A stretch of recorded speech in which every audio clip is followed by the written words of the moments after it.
absentees in your row? None, teacher. Row 2, is there any absentees in your row? None, teacher.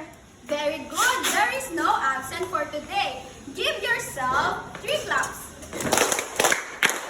Class, can you still remember our lesson yesterday? Yes, teacher. What was our lesson yesterday?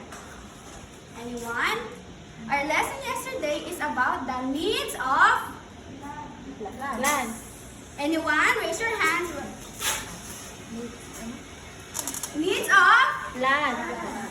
the plant. So, to test if you really remember our lesson yesterday, I have here an activity for you. I have a flower, and I will give each of you a check sign and an X sign. Can you pass it to your classmates? All you need to do is raise the check sign if I say something that the plants needs, and raise the X sign if it is not the plant's needs. Do you understand? Yes, teacher. Again, what will you do if I say something that the plants needs? Yes. What about if I say something that the plants don't need? Yes. Very good. So let's start. Do plants need sunlight? Yes. Very good.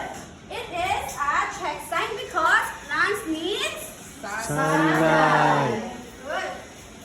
What about soil? Do plants need soil? Let me see your answer. Yes, very good. Plants need soil. What about?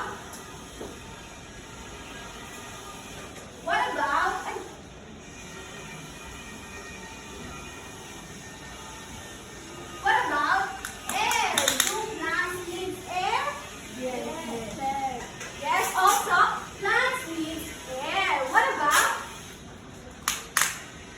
fire? Do plants need fire? No. Yes, very good. Plants don't need. Fire.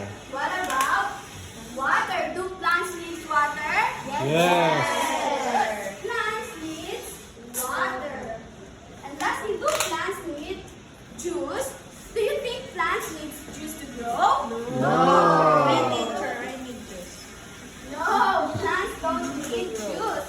Wow, it seems like you really understand our lesson yesterday. And so now, give yourself a wow clap. Do you know what is a wow clap? No, All you teacher. need to do is clap 3 times, 1, 2, 3. stomp 3 times, and say, wow! Wow. Now, let's do it again. Wow. Very good. Now, teacher prepared a song for you. Wow, teacher. Wow. Wow. The title of our song is Kinds of Plants. Again, what is the title of our song? Kinds of plants. Teacher will sing it first, and you can follow my dance. And later, and after that, we will do it together. Understood? Yes, teacher. I'll start now. Trees are big and standing tall.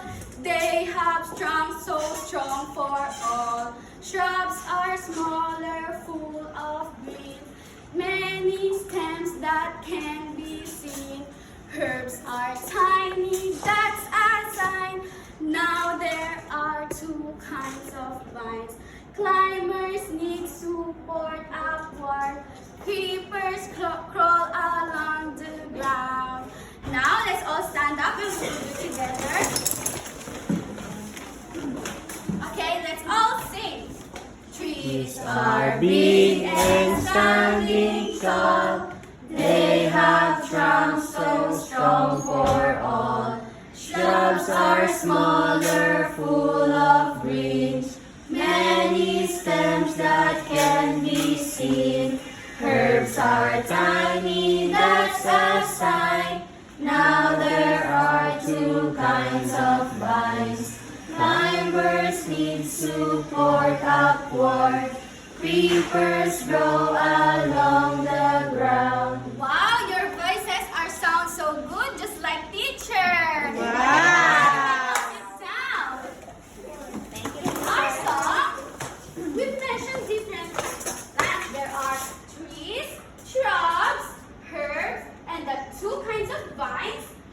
the climbers and creepers.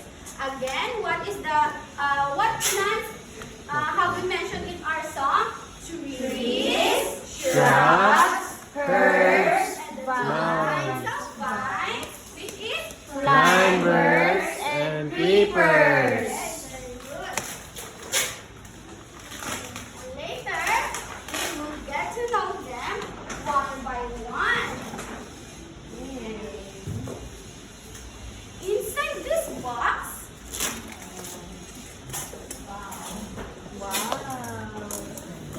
There's are our friend, There's doors.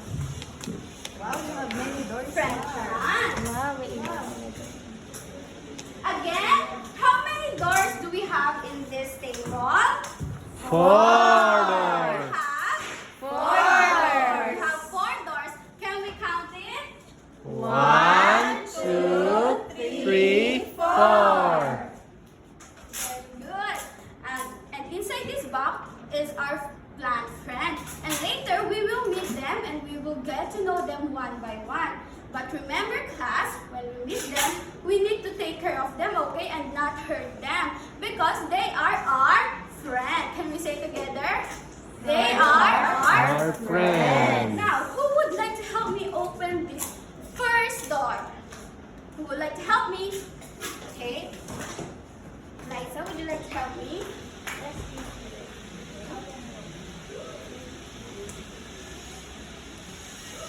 Good. You may not sit down. Thank you very much. This is our friend, Tree. Wow. Hi, Wow. Tree. Hi, Tree. Tree is the biggest kinds of plant. Again, what is a tree? Biggest kind of plant. Very good. Trees have trunks like this. They have one woody stem that is called trunk. Again, what do you call this? Trunk. Their trunk can be used in many things, such as our pencils, our papers, and sometimes our chairs and our tables. Very good. The examples of tree is coconut tree and Mango tree. again, what is this? Coconut tree. What about this? Mango tree. Very good. Now, can you give me an example that a tree that you know? Any tree that you know you can see outside? Very good, Nara tree. Did you know that Nara tree is our national tree in the Philippines? Again, what is our national tree in the Philippines? Nara. Now, again, what kind of plant is this? Tree. Now, it seems that you already know about tree. For now, say goodbye, tree. Goodbye, tree. Who would like to help me open the second door? Can you say second door? Second Who door. would like to help me? Okay, John.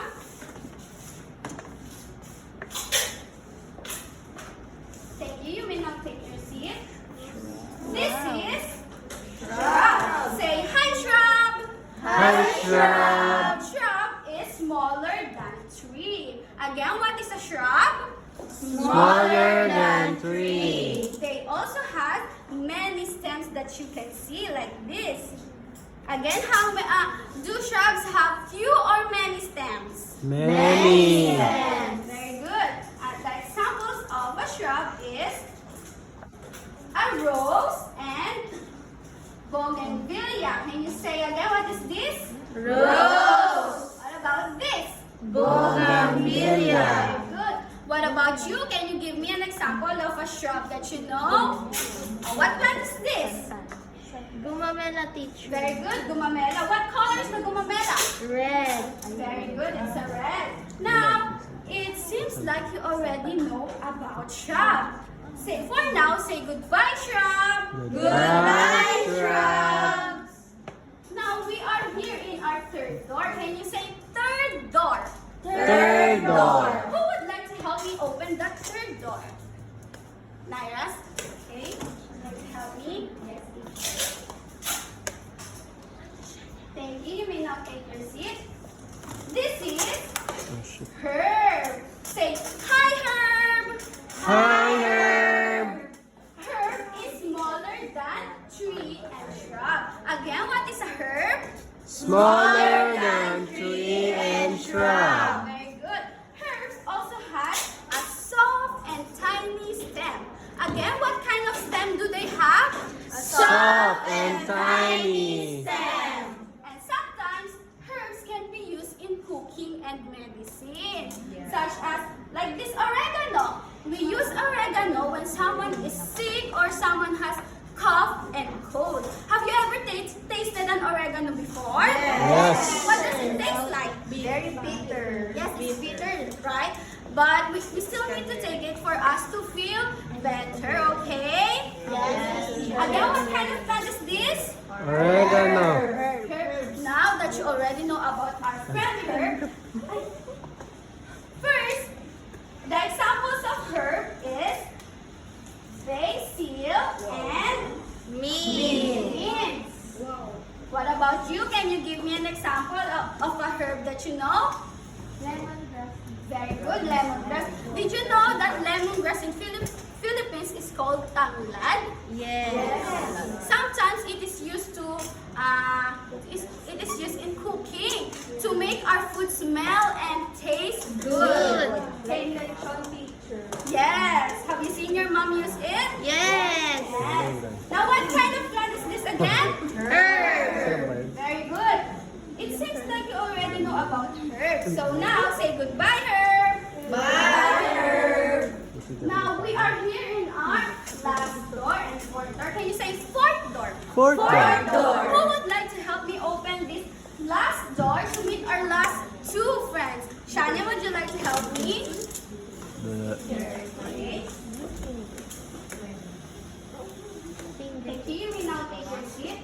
This is Vines. Wow. Vines. Say hi, Vines. Hi, Vines. Vines is a kind of plant that has a weak and soft stem. And there are two kinds of vines. Again, how many vines do we have? Two. Very good. The first kind of vine is climber. Say hi, climber. Hi, climber. Climbers need support to grow upward, to go straight. And they have 10 wheels like this to help them climb straight. Okay, do you understand? Yes, teacher. And the example of a climber is bitter gourd vine. Did you know what is a bitter gourd vine? Yes, I What's do. it? Ampalaya, Yes, teacher. it's ampalaya. Have you ever tasted an ampalaya before? Yes. What does it taste like? Bitter. Do you like it? No.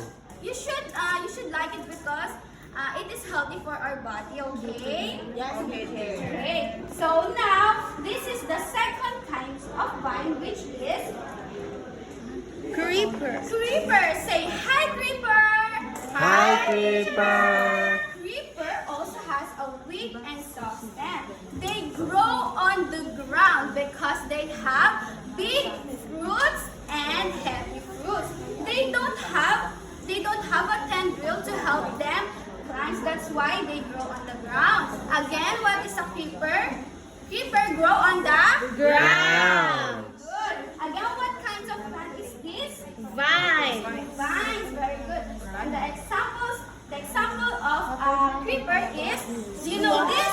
Yes, Squash. teacher. Squash.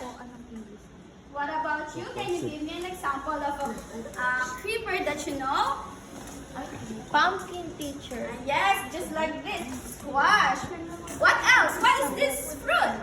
Watermelon. Watermelon is a creeper, okay? Yes. Now that you already know about our plant friend, say goodbye to them one by one. Say goodbye, tree. Goodbye, tree. Bye. Say goodbye, herb.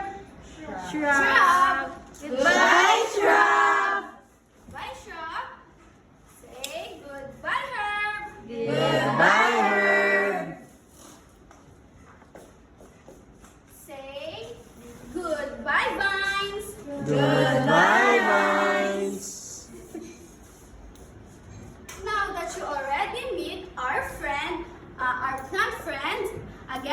are the different kinds of plants? Tree. Okay. One by one. Trees. Tree teacher. Very good.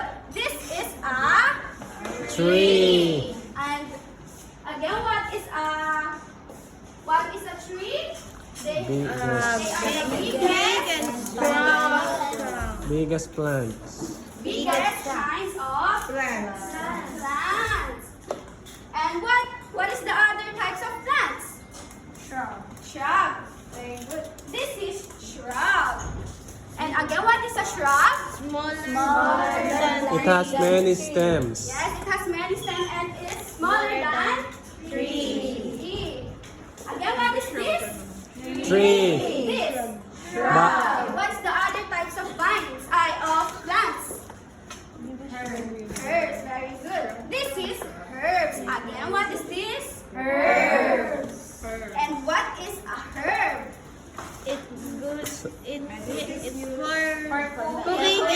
Medicine. Cooking and medicine, and it has a soft Tiny Okay, stems. very good. And what is the last kinds of plant? Vine. Okay, very good. And how many kinds of vines do we have? Two. And the first kinds of vine is climber, and the second is Creeper. Very good. This is the climber. This is The creeper. climber needs to Support. support to grow up. Meanwhile, the creeper grows on The ground. Very good. Now that you really understand our lesson for today, I will be giving you a group activity. Today you will be a gardener. Can you say gardener? Gardener. And I will divide you into two groups. Row 1 will be the group 1 and row 2 will be the group 2. Each group will be given one garden and six pictures of different kinds of plants. Wow. And all you need to do is put these plants on their correct kind. But remember, class, just like a real gardener, we need to take care of them and put them in their place gently and carefully, so we cannot hurt them. Okay? Okay. Now, group 1 will be on this side, and this will be your garden. And group 2 will be on this side. This will be your garden.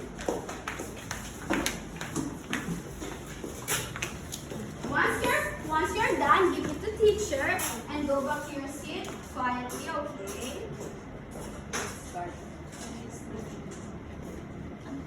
We're done, teacher. Wow. Not yet. No. Okay, you can go back to your seat.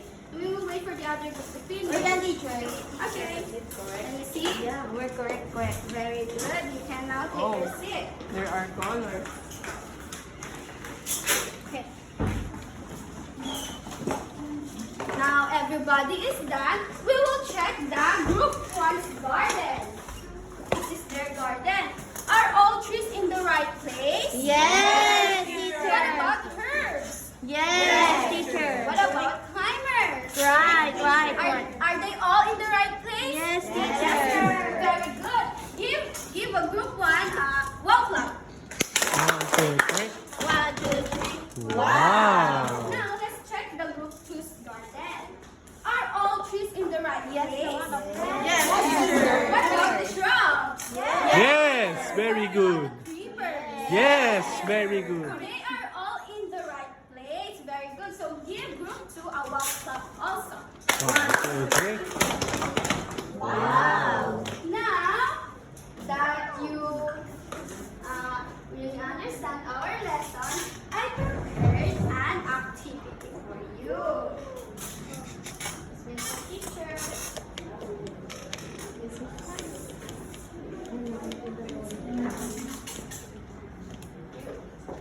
Here. Now give it to your classmate. Just one and a half.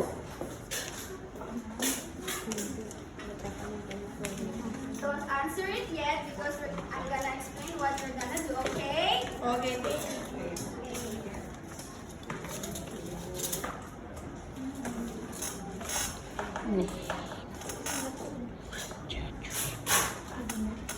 Okay, are everyone have their paper? Yes. Okay. All you need to do is encircle the correct kind of plant. For example, what plant is this? Gumamela. And is Gumamela a shrub or climber? Shrub. So we're gonna encircle the shrub, okay? Yes. Okay. I have Okay, one we answer. start.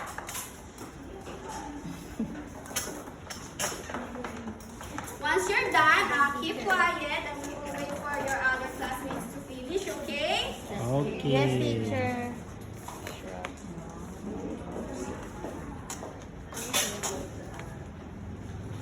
Are you all done? Yes, teacher.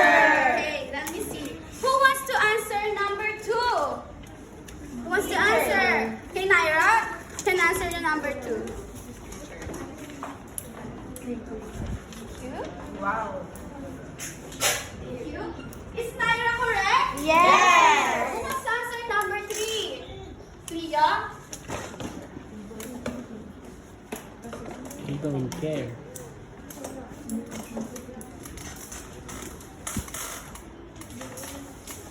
That's not certain. Is Cleo correct? Yes, teacher. Who wants to answer number 4? Hey, Christine. What kind of plant is this first? Grape? Bye. Grape. Okay. What kind of plant is that? Is Christine correct? Yes. Who wants to answer the last one? Number 5. Okay, Marquis. What plant is this, Marquis? Okay. Teacher, why naka-short si Marcus? Wow! Again, what plant is this? Gumamela. Shrub or climber? Shrub. Now that you are all correct, give yourself 5 claps. 1, 2, 3, 4, 5. Okay. And for your assignment, Oh no. you will paste this on your yellow notebook. And all you need to do is draw at least one plant that you have in your garden or in your house. And write its name and what kind of plant is that. Ask your parents for assistance if you need help, okay? Yes, teacher. Are you all done? Yes, teacher. Okay, you can all stand up. And we're gonna pray. We're going to. Okay. Goodbye, Kinder Pink! Goodbye.